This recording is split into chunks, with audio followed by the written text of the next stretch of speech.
金珊瑚島內豪宅千萬，唔知呢一套新中式嘅湖景單位又啱唔啱你呢？141平，4房2衛，279個，帶80個裝修。業主真係有要求，將發展商嘅簡裝全部拆清光，重新落盤裝修。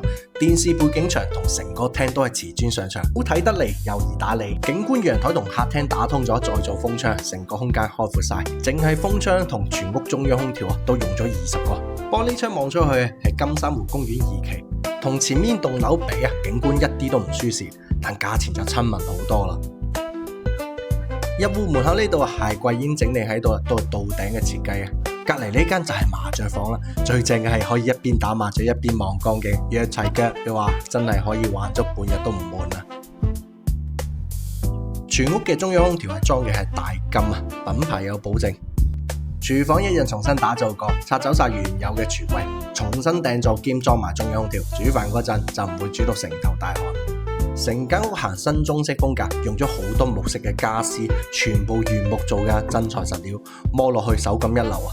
嚟到現場一摸一睇就知真定頭啦。